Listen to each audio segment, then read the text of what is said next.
ሰላም ውድ የሙሌ ሲኒማ ቤተሰቦች፣ ዛሬ ደግሞ በአንድ ትልቅ የመድኃኒት አምራች ኩባንያ ውስጥ በረዳትነት የምትሰራና የሥራ እድገት የምትመኝ አንዲት ምስኪን ሴት ከድርጅት ባለቤቱ ልጅ ጋር በድንገት ተገናኝታ በሰይጣናዊ የፍቅርና የክደት ወጥመድ ውስጥ የወደቀችበት እጅግ አጓጊ ፊልም ይዤላችሁ መጥቻለሁ።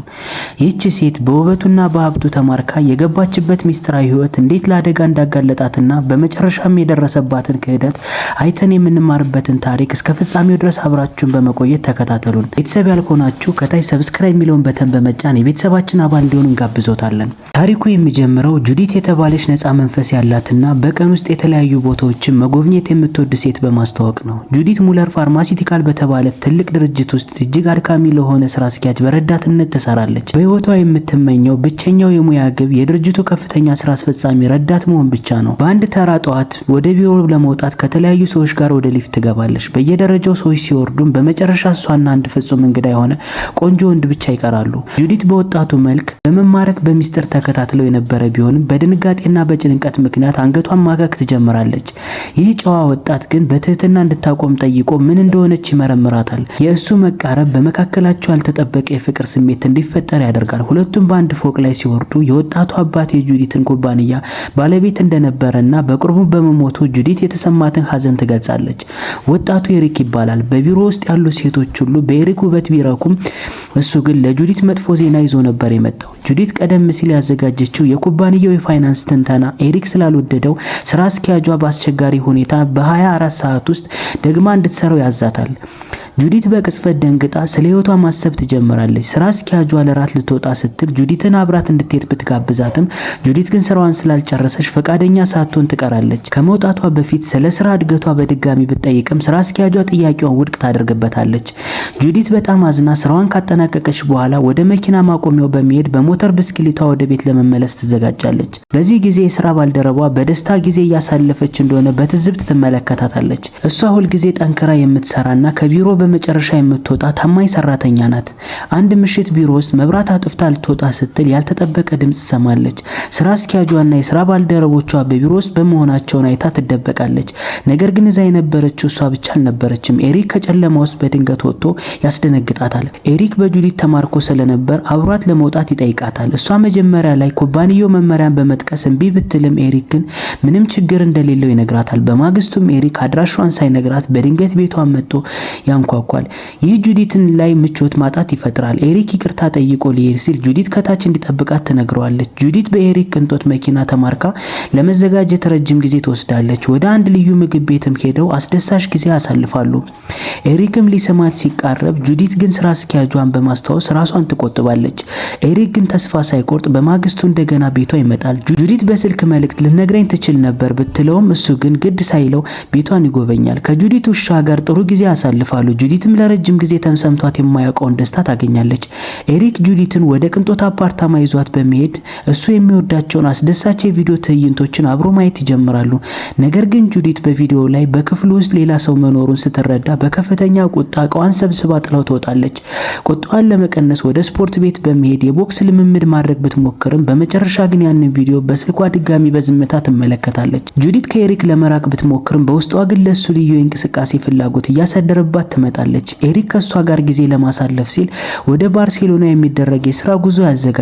ጁዲት ግን የኤሪክን ተንኮልና ቅድ ስላወቀች በቁጣ ጥያቄው ውድቅ ታደርጋለች። ይህም በስራ አስኪያጇ ፊት ትልቅ መደናገጥን ይፈጥራል። በዚያውም ዕለት ጁዲት ወደ ቤት ስትመለስ ድመቷ መታመሟን አውቃ ወደ ሕክምና ቦታ ትወስዳታለች። በዚህ አስቸጋሪና ብቸኝነት የተሰማት ቅስፈት ኤሪክ እንደገና መጥቶ ያጽናናታል። ያንን ምሽት በአንድ ላይ ያሳልፋሉ። ጠዋትም ኤሪክ ቁርስ ሰርቶ ያበላታል። በዚህም መልኩ ኤሪክ ወደ ህይወቷ ይመለሳል። ጁዲትም ከሱ ጋር ለመደሰት በማሰብ ያንን የባርሴሎና ጉዞ አብረው ለመሄድ ትስማማለች። ከአንድ ትልቅ የኩባንያ ስብሰባ ላይ ኤሪክ በክፍል ውስጥ ያሉት ሰዎች ሙሉ አስወጥቶ ከጁዲት ጋር የፍቅር ጊዜ ያሳልፋሉ። ነገር ግን የቦርዱ አባላት በሩን ሲያንኳኩ ደስታቸው ይቋረጣል። በዚህም ምሽት አብረው ያሳልፋሉ። ይሁን እንጂ ከጥቂት ጊዜ በኋላ ኤሪክ የተወሳሰበ የስሜት መቀየር ያሳያል። ይህም ጁዲት እሱን አስቀይመው እንደሆነ እንድታስብ ያደርጋታል። ከአውሮፕላን ጉዞ በኋላ ኤሪክ ሙሉ በሙሉ ተቀይሮ ሆቴል ውስጥ በመግባት ጁዲትን ለብቻው ወደ ቢሮ እንድትመለስ ያዛታል። ጁዲትን በዚህ ድርጊት ልቧ ተሰብሮ ለመጽናናት ወደ አባቷ ቤት ትሄዳለች። ነገር ግን ሳይታሰብ ኤሪክ አባቷ ቤት ድረስ መጥቶ ይቆማል። ጁዲት እሱን ማየት ስላልፈለገች በድንገት መጥቶ ሁሉም ነገር መደበኛ ለማድረግ መሞከሩን ተወቅሰዋለች። ነገር ግን በኤሪክ ማራኪነት ተሸንፋ አብረው ራት ስትበላ ፈገግቷ ይመለሳል። ኤሪክ ሌላ የጉዞ ጉብኝት አብሯት ለመሄድ ይጠይቃታል። እሷን ቤተሰቧን ጥላ ከሱ ጋር ትሄዳለች። በመኪናም እየተጓዙ ሳለ ኤሪክ ቤታይ ከተባለች ሴት ጋር ያልተጠበቀ ስልክ ይደርሰዋል። ጁዲትም ሴትዮዋ ማን እንደሆነች አጥብቃ ስትጠይቀው ኤሪክ መጀመሪያ መናገር ባይፈልግም በመጨረሻ ግን እውነቱን ይነግራታል። ቤታይ ኤሪክ የቀድሞ ፍቅረኛ የነበረች ሲሆን ከገዛ አባቱ ጋር በመሆን የከዳችው ሴት ናት። ሁለቱም ወደ አዲሱ ውብ መኖሪያ ቤት ይደርሳሉ። እዚያም ሌላ ባልና ሚስት አግኝተው የተለመደውን ደስታ ህይወት ይቀጥላሉ። በማግስቱም ጠዋት ጁዲት ስትነቃ ኤሪክን ብታጣውም የኤሪክ ጓደኞች ጥሏት እንደሄደ ይነግሯታል። ወደ ስልኩ ብትደውልም ስላልመለሰላት ጁዲት በከፍተኛ ቁጣ ስልኳን ሰብራ ትጥለዋለች። ከነሱ ግንኙነት ኤሪክ በፈለገ ጊዜ እየመጣና እየሄደ የሚጫወትበት ሆኖ ነበር። ጁዲት እቃዋን ሰብስባ ወደ ቀድሞ ህይወቷ በመመለስ ለብቻዋ ታለቅሳለች። ነገር ግን ራሷን አጠናክራ ወደ ስፖርት ቤት መሄድ ትጀምራለች። እዛም አዲስ ሴት ጓደኛ ታገኛለች። ወደ ቢሮ ተመልሳ ከስራ ባልደረቦቿ ጋር ማውራት ትጀምራለች። በመጨረሻም ለአባቷ ትደውላለች። የጁዲት ሀዘን ስለ ኤሪክ ብቻ አልነበረም። እናቷ ከሞተች በኋላ አባቷን ሀዘን እንዴት እንደተቋቋመው ለመጠየቅ ጭምር ነበር። አባቷም ትልቅ መጽናናት ታገኛለች። ራሷን መውደድና መፈወስ በጀመረችበት ቅጽበት ኤሪክ እንደገና በፊቷ ይቆማል። ጁዲትም ልታስወግደው ብትሞክር ኤሪክ ግን ቤቷ ድረስ ይከተላታል። እሷም በሩን ትዘጋበታለች። ኤሪክ ግን በህይወት ለማንም ሰው እንደዚህ አይነት ስሜት ተሰምቶት እንደማያውቅ በር ላይ ሆኖ ይናዘዛል። በዚህም ምክንያት እንደገና ወደ ቤቱ ይገባል። በዚህ ጊዜ ሁሉም ነገር የተለየ እንደሚሆን ቃል ቢገባላትም ያ ግን ለጥቂት ጊዜ ብቻ ነበር። ጁዲት የድሮውን አስደሳች ጊዜ ለመመለስ በማሰብ ኤሪክ የሚወደውን ነገር ማድረግ ታቀዳለች። አንድ ቀን ወደ ቤቱ ስትሄድ ያዘጋጀችውን አስገራሚ ነገር እንድታሳይ አንድ ሰው ትጋብዛለች። ነገር ግን ጁዲት የጋበዘችው ሰው ማንነቷ የማይታወቅ ሴት ነበር። ያቺ ሴት ኤሪክ በዚህ ዓለም ላይ ከማንም በላይ የሚጠላትና ህይወቱን በሙሉ የሰበረችው ያቺ የቀድሞ ፍቅረኛው ቤታ ነበረች።